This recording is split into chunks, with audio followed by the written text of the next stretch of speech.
When the people came here to start setting up vineyards, they were effectively looking at soil, and soil was their major sort of driver as to where they put vineyards. Vic Patrick, who was the national sort of vineyard director of Mildura Blass, I remember him saying that he would rather start a new region on good soil than plant, say, in Coonawarra on inferior soil. And I'm only saying it's inferior there because the eyes had been picked out of Coonawarra well before. It was a bit of a gold rush and a boom, and we really set about the business of trying to plant vineyards strategically with the best clonal mixes, utilising some of the site selection stuff that we'd all learned about in our training. To go through that boom, which we'll never see that boom again, it was damn special. I'm not sure I got the energy to do it. No, I wouldn't be able to do it again, no, but young fella stuff for sure. Yeah, but, it was just amazing times. Just amazing times, and special time. The first time I set foot on Wrattonbully was vintage 1974, because the Pender family, Patrick Pender and Susie Pender, who was a Rymal, had developed a vineyard at the southern end of Wrattonbully. My father's family had been involved in wine growing in the early days, and so I think that's why I wanted to get into it. It must have been almost 20 years, because I see our last vintage is 91 and we established it in 70-71. It was the little bit of soil in an area we called the quarry that really was terra rossa over lime. You could see it where the land had broken on the quarry face. Possibly our grazing neighbours thought we were a little mad, but we sold our fruit in Coonawarra and it all went very well from that point of view. We sold to different people, first we sold to Woodleys, we sold to, oh look, I forget, but to a lot of different people over the years, and it was always labelled as Coonawarra fruit in those days. It had a history, I think, for 8 years out of 10, it was always selected for Wynn's Black Label. So, Wrattonbully's had a history of producing very good fruit that was capable of going into the top Coonawarra blends at the legal 15% or less since the mid-1970s. And the other vineyard that was of interest was at Joanna.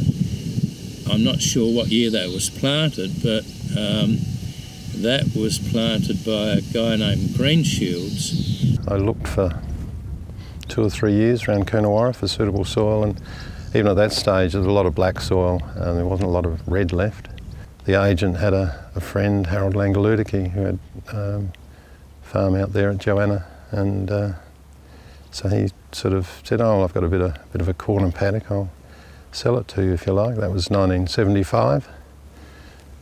And so I had it soil tested, and we ended up buying it.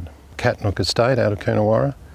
They did all the contract vineyard establishment in the early days, because I was overseas working, and came back in '82 and did some more planting myself. Merlot and Cabernet Franc and some Riesling. We couldn't really irrigate because the water was a bit too salty, so we had to do everything dry land, so everything took longer to grow, so we established our vineyard dry land. It took 5 years. In the early days we'd get Catnook made the wines under contract, and Bowen Estate did some, and we used to sell fruit as well.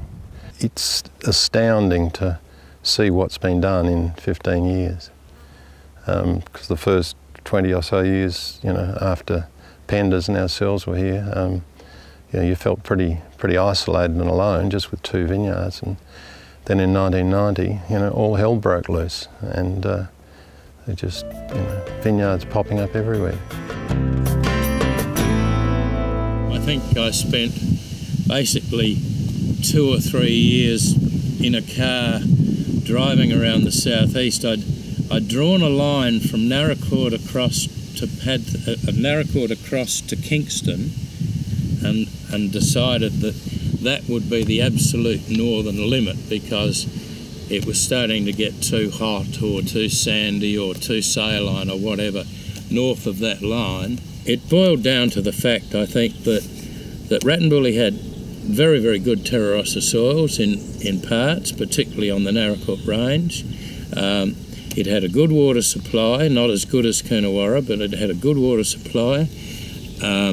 It was relatively close to existing processing centres, and it had essentially the same climate as Coonawarra. So our choice was Wrattonbully, and we started to look seriously at properties in the Wrattonbully region in the mid-90s. Essentially our formula was, and it was very simple, find out what the going rate is for farmland in Wrattonbully, double it and make the offer. I had 1,000 acres of irrigation, and we finished up arriving at a price and selling it, and they took over in the 1st of July 1993. The reason we purchased Ken Schultz's property first is that he'd been a very big small seeds grower with a large water licence. So that became the base for us to have a land bank and a water bank, so that we could then go out and purchase satellite properties that were reasonably close to the Schultz holding. And Vic said to me, would you be interested in staying here, staying in the house and turning this whole place into a big vineyard? We took the strike rate of a normal nursery from 65% to 95%.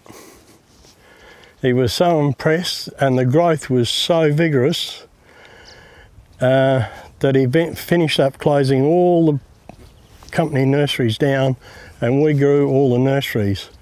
And by the year 2000, we got up to planting 850,000 in the nursery. It became a big industry.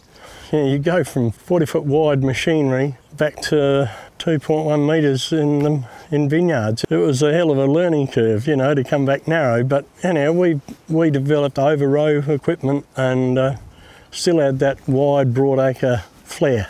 Then we planted the Shiraz first. It was 300 acres, I think, at Guthrie's.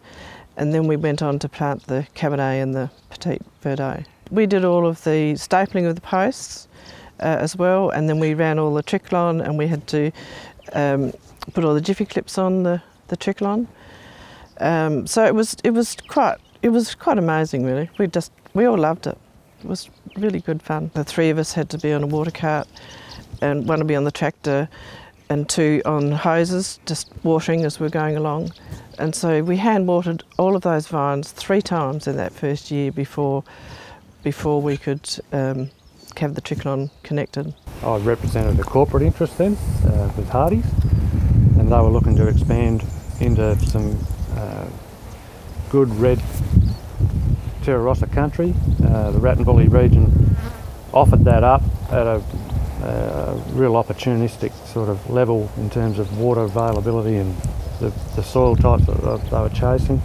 We're pretty confident that we could do Cabernet and Chardonnay reasonably well, because they're strong points. Shiraz is also common to the region, so those 3 big varieties are what the region got planted to.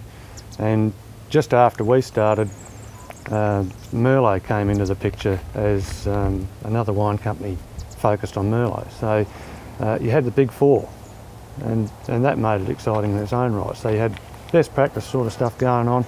I mean, it was pretty glitzy. Big bulldozers, lots of trucks, lots of action. Lots of expenditure. Yeah, big budgets that I'd never handled before. Exactly. Wondering how on earth we were going to try and meet our commitments is when you're looking at, I don't know, would have been a couple of $1,000 a day in machinery working for months on end. You never knowing where the end point was. That was always pretty challenging. I made the decision then to leave corporate and shifted up here, and then just started off only doing, let's see, it was about 30 acres, I think it was. I think it was, no, 40 acres at the time. I'll go back to acres back then. For a Lambie Wine Company, which was the first one, and Coonawarra Land Holdings. Obviously the land was available, it was reasonably cheap, of course, compared to Coonawarra. So sort of tucked in behind the big boys then as you know, Smith and Hooper and Hardy's all came through, and Mildara Blass, so we thought, well, I'm going for the ride. I didn't want to miss out on a bit of the gold rush at the time. And yeah, then it just grew at an amazing rate of knots. And we've got height and we've got breadth, we've got every soil type just running one to the other and back again. So it gives, in viticulture, that whereas in a cropping situation that could be really annoying, in viticulture it's just a perfect combination. The climate was good to put in such expensive infrastructure, and you could plant up a very tiny bit of land that added another income for when sheep were down or you know, prices were down elsewhere.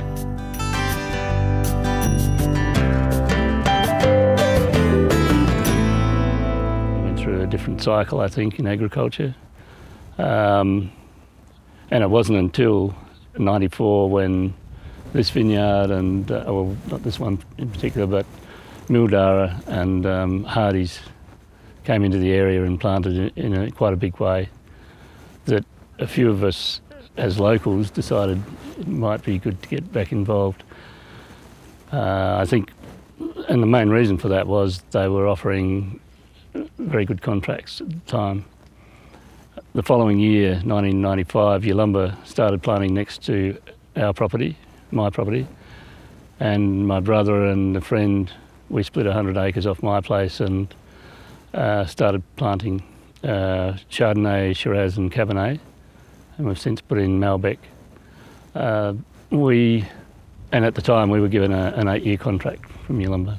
We looked at our first Chardonnay we planted. We used a Yalumba clone, there were 2 Yalumba clones that were considered by the winemakers as a better clone. So I think people who are planting now are all looking towards research that's been done in the past and whatever works they're using. The big companies were offering good contracts, and one stage my wife and I were sitting at the table having an afternoon tea. We had 4 fellas turn up at the back door with suits on. It looked like some evangelical mob at the back door, and they came in and they said, "We've just had a meeting at Struan, Westpac it was, and we want you to plant vines." So we thought, well, there must be something in it. We had probably some of the best land in the district anyway, in the Wrattonbully district. We knew it was Terra Rossa over limestone, and that was what we needed. I worked for Ken for 3 years and loved it so much, and I decided that I'd like to have a go myself, learning how, because we helped establish the vineyards, so I felt the experience would be wonderful to do it myself. And a friend of mine, Rosemary Malone, she also was starting her own vineyard, so I went and worked for Rosie and helped her plant, which was great fun. Then after that we put our own vineyard and Rosie came and helped me plant my vineyard. We at home have Shiraz and Cabernet, and as far as doing well with things, I mean, I know this region's supposed to be really good for Cabernet, and it is, and we have done well, but we seem to, with our own wine, be doing quite well with the Shiraz as well. We're at home producing some A-grade fruit now, which is terribly pleasing, and we've gone in slowly and don't have a huge amount of wine, but we're hoping if we, in the future, that we can, build on that.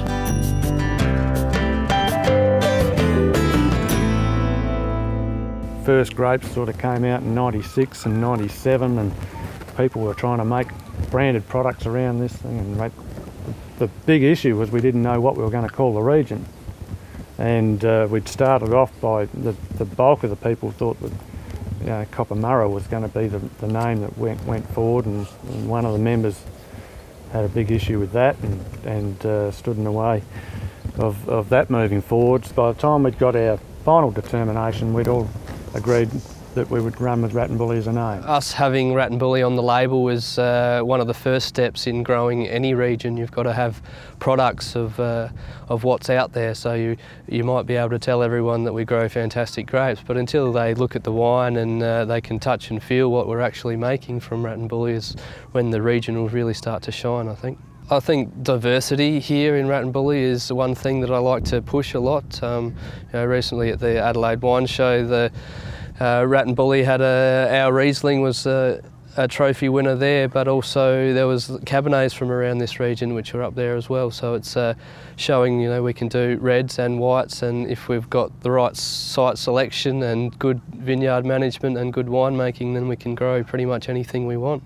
We're very fortunate to have a lot of vineyards that are in the area are separated rather than all joined together, and I think we're able to utilise that in our own, I suppose, small patch, and not be influenced by people right next to us who are perhaps not doing the type of things we're doing to keep our vineyard clean and green, I guess. You had little pockets of vineyards in between a pocket of farming land and in between a pocket of native vegetation. And so it basically allowed the vineyards to be spread out. So two things, you haven't got a monoculture of vineyards in one spot. You've got less pest pressure, because if someone next door in a monoculture sort of region gets powdery mildew or gets another problem with their vineyard, it can very easily translate across the border into your vineyard. Here in Wrattonbully, you've got one vineyard, about 3 or 4 kilometres down the road you've got another vineyard. Not saying those things can't jump over that distance, but saying that there's less chance. Right here, right now, we're seeing some really good parcels of fruit generated within the region. The vines are all somewhere between 14 to 20 years old. They've had enough time to balance down. They've been managed in a particular way for so long now that you're not getting these really random responses that you can get out of young vineyards. And the wines are starting to stand up and speak for themselves. The year I left, we actually got grapes into Penfolds. We got it into this bottle of 707, which is just next to Grange, and I reckon that's bloody good. I think it's exciting now seeing Treasury, they're getting some good fruit that's making 707, and St Henri's, that's getting up pretty high, and they're putting a lot of work into those vineyards too, which is great to see. But I think eventually it will get world recognition as the demand, world demand for good wine and good food increases. I think places like Wrattonbully will become recognised. I never imagined that it would grow to this degree, and it is so very exciting to see it.